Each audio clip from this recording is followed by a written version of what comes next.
Educação. Capítulo 27. Comportamento. A caridade não se porta com indecência. O valor da cortesia é muito pouco apreciado. Muitos que são bondosos de coração não têm a amabilidade nas maneiras. Muitos que se impõem ao respeito por sua sinceridade e correção são lamentavelmente deficientes em simpatia. Esta falta prejudica sua própria felicidade e afasta de seu serviço a outros. Muitas das mais agradáveis e valiosas experiências da vida são frequentes vezes por mera falta de lembrança sacrificadas pelos descorteses. O bom humor e a cortesia devem especialmente ser cultivados pelos pais e professores. Todos podem possuir fisionomia radiante, voz mansa, maneiras corteses que são elementos de poder. As crianças são atraídas por uma atitude prazenteira e radiante. Mostrem-lhes bondade e cortesia, e manifestarão o mesmo espírito para com vocês e umas para com as outras. A verdadeira cortesia não se aprende pela mera prática das regras da etiqueta. Deve em todo o tempo ser observado o devido comportamento. Sempre que não se ache envolvida uma questão de princípios, a consideração para com os outros nos levará à conformidade com os costumes aceitos. Entretanto, a verdadeira cortesia não exige o sacrifício do princípio aos usos convencionais. Ela desconhece as castas. Ensina o respeito de si mesmo, respeito à dignidade do homem como homem, consideração por todo membro da grande fraternidade humana. Há o perigo de se dar demasiado valor às simples maneiras ou formas e dedicar tempo excessivo à educação neste particular. A vida de acérrimos esforços exigida de cara jovem, o trabalho árduo e muitas vezes desmedido que os deveres comuns da vida reclamam, e muito mais, o que é necessário para se suavizar o pesado fardo de ignorância e miséria que há no mundo, tudo isto deixa pouco lugar para formalidades. Muitos que dão grande valor à etiqueta mostram pouco respeito a tudo que, apesar de excelente, deixe de corresponder à sua norma artificial.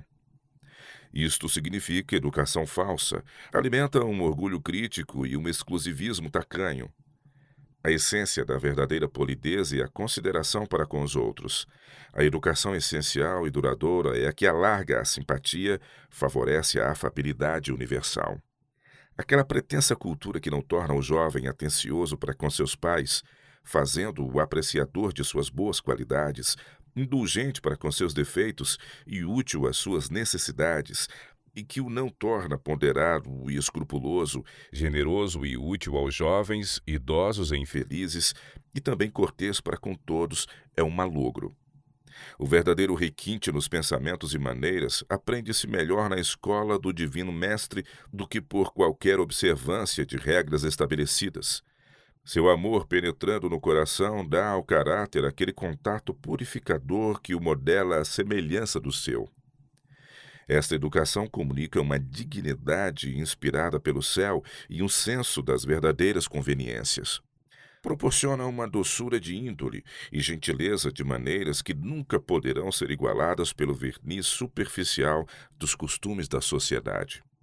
A Bíblia recomenda a cortesia e apresenta muitas ilustrações do espírito abnegado, das graças gentis, do temperamento cativante que caracteriza a verdadeira polidez. Tais não são senão reflexos do caráter de Cristo. Toda ternura e cortesia verdadeiras no mundo, mesmo entre os que não reconhecem o seu nome, dele procedem. E ele deseja que estes característicos se reflitam perfeitamente nos seus filhos.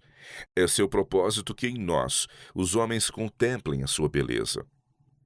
O tratado mais valioso sobre civilidade que já foi escrito é a preciosa instrução ministrada pelo Salvador pela voz do Espírito Santo, mediante o apóstolo Paulo, palavras estas que deveriam ser indelevelmente escritas na memória de todo ser humano, jovem ou velho.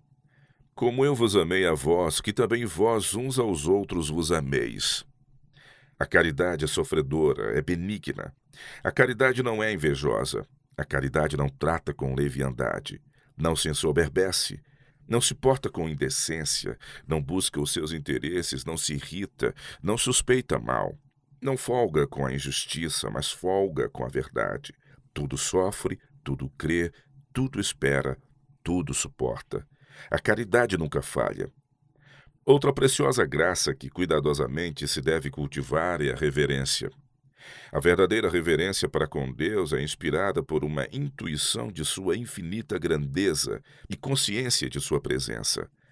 Com esta percepção do invisível, deve ser profundamente impressionado o coração de toda criança. Deve-se ensiná-la a considerar como sagrados a hora e o lugar das orações e cerimônias do culto público, porque Deus está ali. E ao manifestar-se reverência na atitude e no porte, aprofundar-se-á o sentimento que a inspira. Bom seria os jovens e velhos estudar e ponderar, e muitas vezes repetir aquelas palavras das Santas Escrituras que mostram como o lugar assinalado pela presença especial de Deus deve ser considerado. Tira os teus sapatos de teus pés, mandou ele a Moisés na sarça ardente, porque o lugar em que tu estás é terra santa. Jacó, depois de contemplar a visão dos anjos, exclamou: Na verdade, o Senhor está neste lugar. E eu não o sabia. Este não é outro lugar senão a casa de Deus, e esta é a porta dos céus. O Senhor está no seu santo templo, cale-se diante dele toda a terra. O Senhor é Deus grande e Rei grande acima de todos os deuses. Ó, vinde, adoremos e prostremo-nos, ajoelhemos diante do Senhor que nos criou. Foi Ele, e não nós, que nos fez, povo seu e ovelhas do seu pasto. Entrai pelas portas dele com louvor, e em seus átrios com hinos, louvai-o e bendizei o seu nome. Deve também mostrar-se reverência pelo nome de Deus. Jamais deve esse nome ser proferido levianamente e inconsideradamente. Mesmo na oração, deve ser evitada sua repetição frequente e desnecessária. Santo e tremendo é o seu nome. Os anjos, quando pronunciam este nome, velam o rosto.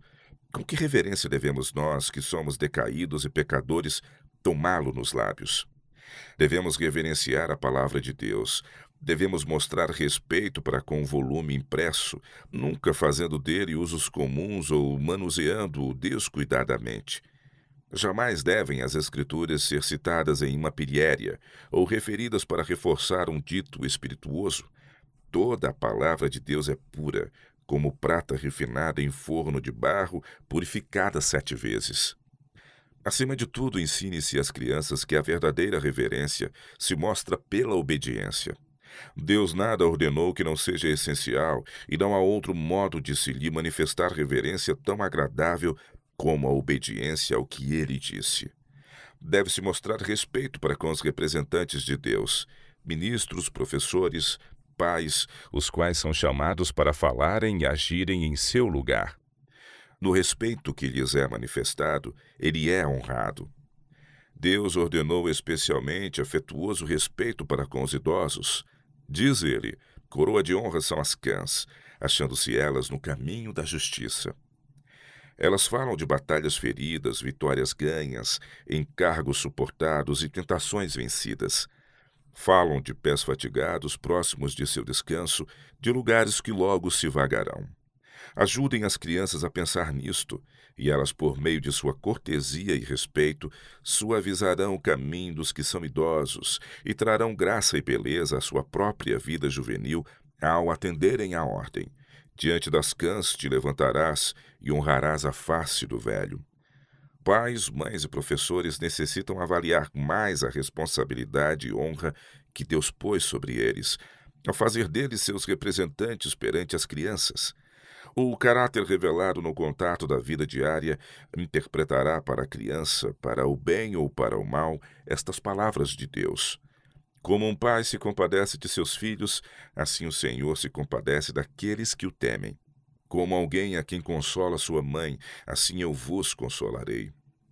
Feliz a criança em quem palavras como estas despertam amor, gratidão e confiança, para quem a ternura, justiça e longanimidade do pai, da mãe e do professor interpretam o amor, a justiça e a longanimidade de Deus.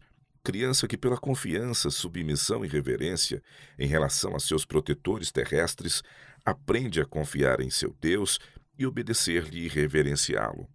Aquele que transmite ao filho ou discípulo um dom de tal natureza, dotou-o de um tesouro mais precioso do que a riqueza de todos os séculos, tesouro tão duradouro como a eternidade.